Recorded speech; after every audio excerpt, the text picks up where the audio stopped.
జై దుర్గా భవాని. ఈరోజు దుర్గమ్మ సందేశం ఏంటి అంటే, ఇది ఈ రోజుటితో ముగిసిపోదు అని తెలుసుకో. కేవలం ఆరంభమే. ఆఖరి వరకు విన్నావు అంటే నీ జీవితమే తలక్రిందులుగా మారబోతుంది. ఈ అమ్మను నమ్మి దుర్గమ్మపై నమ్మకంతో ఆఖరి వరకు నా ఈ మాటలను విను, ఆలకించు, అలానే పాటించు. జీవితం ఖచ్చితంగా మారుతుంది. నేను చెప్తున్నాను కదా, ఇది ముగింపు ఏమాత్రం కాదు, ఆరంభమే. నీ జీవితం మారాలి అంటే ఆఖరి వరకు విను. నీ కష్టాలన్నీ కూడా తీరిపోతాయి.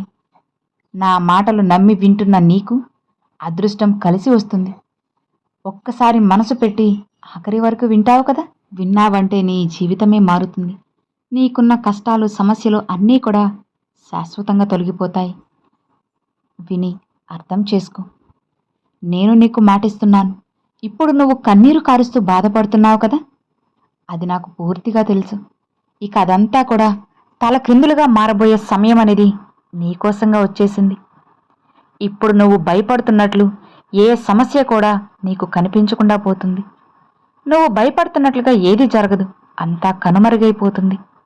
ఇక ఆ కాలం అతి త్వరలోనే నీ ముందుకు రాబోతుంది. ఎప్పుడు దుర్గమ్మ, ఇంకా ఎన్ని రోజులు నేను వేచి చూడాలి, ఎలా ఆశగా ఎదురు చూడాలి అన్నదే కదా నీ ప్రశ్న. దిగులు పడకు, కాలం దగ్గరకు వచ్చేసింది. నువ్వు భయపడేలా ఏమీ జరగదు. కాలం జరిగినా నీకోసం ఎత్తిపెట్టినది నీకు వచ్చే చేరుతుంది. కన్నీరు కార్చకుండా ప్రశాంతంగా ఉండు. క్షణక్షణాన్ని నువ్వు తలుచుకొని బాధపడకుండా, భయపడకుండా, క్షణం కూడా మారిపోతుంది అని తెలుసుకో. తలకిందులుగా మారిపోతుంది అని ఆనందపడు. ప్రతి దాన్ని కూడా ఒక్క క్షణం చాలు కదా. నిన్ను ఏడిపించేది కాలం. దాని గురించి నీకు తెలియజేయడానికే వచ్చాను. నువ్వు ఎంతో మందికి ఆరుదల చెబుతున్నావు, అండగా ఉన్నావు, మంచి కోరుతున్నావు. అలాంటిది ఈ దుర్గమ్మ నీకు మంచి చేయకుండా ఉంటానా చెప్పు. కాలాన్ని ఎదిరించైనా పోరాడైనా సరే నీకు మంచే చేస్తాను. ఇప్పుడు నువ్వు భయపడుతున్న సమయంలో నీకు సహాయం చేయడానికి ఎవ్వరూ లేరు అని ఒక బాధ నీలో ఒక మూల ఉండిపోయింది కదా. ఆ బాధ కూడా అవసరం లేదమ్మా. నీకు ఈ శక్తి స్వరూపిణి అయిన దుర్గమ్మ ఉంది.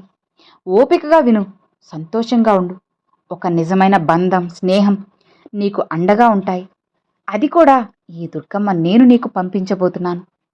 ఏదీ లేదు అని దిగులుగా ఉన్న నీకు అన్నీ ఉన్నాయని ఆరుదల కల్పిస్తాను. ఒక్క విషయం మాత్రం గుర్తుపెట్టుకో. బంధాలు, స్నేహాలు ఉంటే భగవంతుని కృపా కటాక్షాలు నీపై ఉంటాయని తెలుసుకో. ఎవ్వరూ లేకపోతే ఆ భగవంతుడే నీకు తోడున్నాడని అర్థం. అంతేకాని నువ్వు దిగులు పడాల్సిన అవసరం ఏమీ లేదు. ఇది ఎప్పటికీ కూడా మర్చిపోకు. ఎవరూ లేరు అని బాధపడకు. ఎవ్వరూ లేకపోయినా ఈ దుర్గమ్మ నీకు ఉన్నాను కదా, సంతోషంగా ఉండు. నేను నీకు తోడుగా ఉంటాను. నీకు రక్షణ కవచంలా ఉంటాను. నువ్వు నీ జీవితానికి కొరత పడేందుకు ఇక్కడ ఏమీ లేదు. అలా కొరత పడడానికి నీ దగ్గర 1000 కారణాలు కూడా ఉన్నాయి. కానీ ఆనందంగా జీవించడానికి రేపన్నది సరిపోదా? ఈ ఒక్క కారణం సరిపోదా చెప్పు? ఆ నమ్మకం ఉంటే చాలు. ఆ నమ్మకం రేపటి అన్నిటికీ కూడా సర్దుబాటు చేస్తుంది. కానీ ఏ పరిస్థితులైనా సరే అన్నిటిని ఎదుర్కొనేందుకు నువ్వు తయారుగా ఉండాలి. ఇప్పుడు నువ్వు ఏ పని చేయకుండా చేతకాని వాళ్ళ, పిరికి వాళ్ళ ఉన్నావే అనుకో, ఏదీ సాధించలేవు కదా. వెళ్ళాలన్న స్థలం దగ్గరికి మెల్లిమెల్లిగా, వేగంగా వెళ్ళినా చేరాలి. మెల్లిగా వెళ్ళినా చేరాలి. కానీ చోటు ఒక్కటి, వేగం మాత్రమే వేరు. ముందు వెళ్దామా, వెనక వెళ్దామా అన్నదే ఇక్కడ ముఖ్యం కదా. ఇదిగో ఇప్పుడు నువ్వు వెళ్ళాలి. అయినా ఆ దారి ఉంది కదా, అది నువ్వే చేరుకోవాలి. ఎలా వెళ్ళినా కూడా విజయం దొరుకుతుంది. కాబట్టి ఇంకా నీ లక్ష్యాన్ని నువ్వు చేరలేదు. ఆ లక్ష్యాన్ని చేరడానికి ప్రయత్నించు, సాధిస్తావు. ఎప్పుడు చేరుతానమ్మా అని ఆలస్యం అవుతుంది కదా అని నువ్వు అనుకోవడంలో తప్పులేదులే. అందులో అర్థం కూడా ఉంది. ఎందుకంటే నువ్వు ఎదురు చూస్తున్న వాళ్ళకి ఆలస్యం అవుతుందనే ఆతృత ఉంటుంది. ఆలస్యమైనా సరే సరైన దారిలో వెళ్తున్నావు. అదే నా యొక్క సమాధానం. ఎప్పుడూ కూడా నేను ఒక్కటే చెబుతూ ఉంటాను, ఇది ముగింపు కాదు, ఆరంభమని. నువ్వు నిర్ణయించొద్దు. నువ్వు బాధపడి నాకు ఇంతే అని చెప్పి అనుకోకు. బాధపడకు. ఇది ముగింపు కాదు, ఆరంభం మాత్రమే. ఇక నీ జీవితం ఆరంభం కాబోతుంది. కొన్ని ముఖ్యమైన పనులు స్టార్ట్ చేయబోతున్నావు. ఇక మీదే నీకు ఆనందమైన జీవితం. ఆ జీవితం కోసం నువ్వు ఖచ్చితంగా ఎదురు చూడాలి. ఈ స్థితి నిరంతరం కాదు. నేను చెప్పాను కదా, ఈ స్థితి తప్పకుండా మారుతుంది. ఎలాంటి స్థితి అయినా సరే మారాల్సిందే. ఇప్పుడు నువ్వు ఉన్న స్థితిని చూసే కదా దిగులు పడుతున్నది. ఈ స్థితి కూడా తలక్రిందులుగా మారబోతుంది అని చెప్పడమే నా ఉద్దేశం.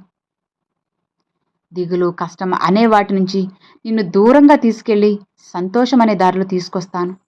పోరాటాలు, కష్టాలు అన్నిటినీ కూడా వదిలేసి ఈ దుర్గమ్మనే తలుస్తూ ఉండు. నీకు సంతోషకరమైన జీవితం అదే వస్తుంది. నేను నీతో పాటే ఉన్నాను, భయపడకు. కానీ నువ్వు సమస్యలనే ఒక ఊబిలో చిక్కుకొని ఈ దుర్గమ్మని కాస్త మరిచిపోతూ ఉన్నావు. భయపడి ఎక్కడికి పారిపోవాలని అస్సలు అనుకోవద్దు. కానీ నీ దుర్గమ్మ నీకోసమే ఇక్కడే ఎదురు చూస్తూ ఉన్నాను. నువ్వు ఎక్కడున్నా సరే అక్కడ ఈ దుర్గమ్మ ఉంటుంది అని మరువకు. నీ భారాన్నంతా నాకు అప్పగించు. నువ్వు మాత్రం ప్రశాంతంగా ఉండు చాలు. నీ మనసు కొద్దిగా శాంతి పడుతుంది, కుదురు పడుతుంది. ఇప్పటి వరకు జరిగిన వాటి గురించి ఆందోళన చెందకు. వాటన్నిటినీ కూడా జరిపిస్తున్నది ఈ దుర్గమ్మే అని నీకు తెలిసిందే కదా. ఈ శక్తి నీకు తోడుగా అండగా ఉండగా వేరెవ్వరికీ కూడా నువ్వు భయపడాల్సిన అవసరం లేదు. అన్నిటినీ మంచిగా మార్చేది కూడా ఈ దుర్గమ్మే అని నువ్వు అర్థం చేసుకో. నేను నీ జీవితంలోకి వచ్చింది నిన్ను ఒంటరిని చేయడానికి కాదు, చెయ్యి వదలడానికి, అంతకన్నా కాదు. నా చెయ్యిచ్చి పైకి లాగడానికి, మంచి జీవితం ఏర్పరచడానికి, నీ జీవితాన్ని ఒడ్డుకు చేర్చడానికి. ఇవన్నీ చేయకుండా తప్పుకుంటానా? అస్సలు లేదు. ఎవరి ముందు కూడా నిన్ను ఓడిపోనివ్వను. ఎవరు నిన్ను తొక్కాలనుకున్నా వాళ్ళకి ఆ అవకాశం అస్సలు ఇవ్వను. అతి త్వరలో నీకు జయమని ఒక కిరీటాన్ని అందించబోతున్నాను. సంతోషంగా ఉండు. మళ్ళీ మళ్ళీ చెబుతున్నాను, ఇది ఇప్పటితో ఈ రోజుటితో ముగింపు కాదు, ఆరంభం. ఇకపై నీ జీవితం ఆరంభం అవుతుంది. ఏదీ కూడా అయిపోయిందని, జరగదు అని భయపడకు, బాధపడకు. ధైర్యంగా ముందుకి సాగు. ఇప్పటి నుంచి సంతోషం కూడా ఆరంభమే కదా. సకలం నీకు నేను అందిస్తాను. ఓపికతో కాచుకొని ఉండు. ఆనందం మాత్రమే నిండి ఉంటుంది. నమ్మకంతో ఉన్న నీకు అంతా మంచే జరుగుతుంది అని మర్చిపోవద్దు. ఈ దుర్గమ్మ కొండంత అండగా నీకు తోడు ఉండగా నీకెందుకు దిగులు చెప్పు. అస్సలు భయపడకు, బాధపడకు. సంతోషంగా ముందుకు వెళ్ళు. జరగాల్సినవన్నీ కూడా నేను జరిపిస్తాను. ఏదైతే నీకు పనులు జరగలేదు అని చెప్పి భయపడుతూ, బాధపడుతూ కన్నీళ్లు పెట్టుకుంటున్నావో అది ఖచ్చితంగా జరిపిస్తాను, జరిపించే తీరుతాను. ఇక నువ్వు నిశ్చింతగా, ప్రశాంతంగా ఉన్నావంటే జరగాల్సినవన్నీ కూడా వాటంతట అవే జరుగుతూ ఉంటాయి, సజావుగా సాగుతూ ఉంటాయి. ఇక ఏమాత్రం భయపడకు, అస్సలుకి వెనకడుగు వేయకు. సంతోషంగా ముందుకు వెళ్ళు. జరగాల్సినవి జరిపిస్తానని చెప్పాను కదా, ఇక నీకు దిగులెందుకు, హాయిగా ఉండు అని ఈరోజు దుర్గమ్మ సందేశం అండి. అమ్మవారి సందేశం మీకు నచ్చినట్లయితే లైక్ చేయండి, మరికొంతమంది మీ ఫ్రెండ్స్ అండ్ ఫ్యామిలీస్కి షేర్ చేయండి.